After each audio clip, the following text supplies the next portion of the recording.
খুব সংক্ষিপ্ত পরিসরে রাসূল সাল্লাল্লাহু আলাইহি ওয়াসাল্লামের জীবনী থেকে আমরা কিছু লাইফ লেসন নিয়ে আসবো। আমরা কি শিখতে পারি রাসূল সাল্লাল্লাহু আলাইহি ওয়াসাল্লামের জীবনী থেকে। প্রথম যেই লেসনটা আমরা উল্লেখ করতে চাই সেটা হচ্ছে রাসূল সাল্লাল্লাহু আলাইহি ওয়াসাল্লাম খুব বড় মনের মানসিকতার অধিকারী ছিলেন, বড় মনের, বড় হৃদয়ের অধিকারী ছিলেন। তিনি সবার জন্য ছিলেন। He use to think beyond the narrow borders. কখনো ন্যারো মাইন্ডেড ছিলেন। উনি সবাইকে অ্যাকোমোডেট করতে চাইতেন। তিনি আলামিন, বিশ্ববাসীর জন্য রহমত।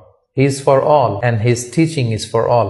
দ্বিতীয় যে শিক্ষাটা আমরা পাই সেটা হচ্ছে রাসূল সাল্লাল্লাহু আলাইহি ওয়াসাল্লাম সবসময় সংঘবদ্ধ জীবন যাপন করেছেন। আমরা যদি দেখি মক্কাতে সংঘবদ্ধ, মদিনাতে সংঘবদ্ধ, যেখানে তিনি ছিলেন সংঘবদ্ধ ছিলেন। এবং আমরা যেন ইউনাইটেড থাকি, কোরআনের শিক্ষাটা তিনি বারবার বলেছেন, ওয়ালা তাফাররাকু, তোমরা বিচ্ছিন্ন হয়ো না, তোমরা আলাদা হয়ে জীবন যাপন করো না, বরং তোমরা সংঘবদ্ধ জীবন যাপন করো। 3 নম্বর যে শিক্ষাটি আমরা পাই রাসূল সাল্লাল্লাহু আলাইহি ওয়াসাল্লামের জীবনী থেকে সেটা হচ্ছে তিনি পিস লাভার ছিলেন, শান্তিকামী। কখনো সংঘাতে সহজে বিরোধে জড়াতে চাইতেন না। সবসময় শান্তি প্রতিষ্ঠায় তিনি অগ্রগামী ছিলেন। আমরা যদি দেখি যে কুরাইশদের সাথেও কিন্তু তিনি পিস ট্রিটি করেছেন, শান্তি চুক্তি। সাহাবারা রাজি হচ্ছিলেন না, কিন্তু তিনি করেছেন। মদিনায় এসে তিনি মদিনা চার্টার করেছেন, মদিনা সনদ করেছেন, ইহুদিদের সাথে একসাথে থেকেছেন। কিন্তু মদিনা সনদ ভঙ্গ হয়েছে যখন তারা বিশ্বাসঘাতকতা করেছে। তার মানে তিনি সবসময় শান্তির পক্ষে ছিলেন। তো আমরা যারা নবীজির উম্মত বলে নিজেদেরকে দাবি করি, আমরা যেন সবসময় শান্তিকামী হই, আমরা যেন শান্তির পক্ষে থাকি, এটা আমাদের জন্য শিক্ষা। 4 নম্বর যে শিক্ষাটি আমরা পাই সেটা হচ্ছে he was the flag bearer of justice.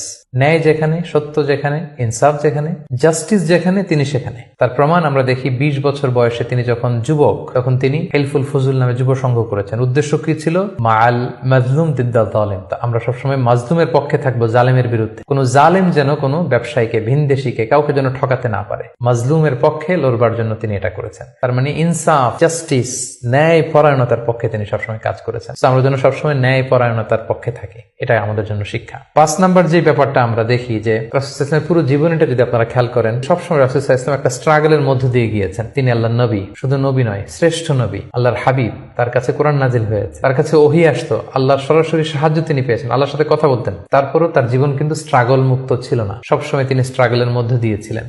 আমরা একটু স্ট্রাগল করলে হতাশ হয়ে পড়ি, একটু বিপদে পড়লে হতাশ হয়ে পড়ি। আমরা যদি রাসূলের জীবনী দেখি তাহলে আমরা বুঝতে পারবো না, হতাশ হওয়া যাবে না, ধৈর্য ধারণ করতে হবে। কারণ struggle is the part of our life. আমার নবী স্ট্রাগল করেছেন, তিনি সংগ্রাম করেছেন। সো সংগ্রাম আমাদের জীবনের অংশ।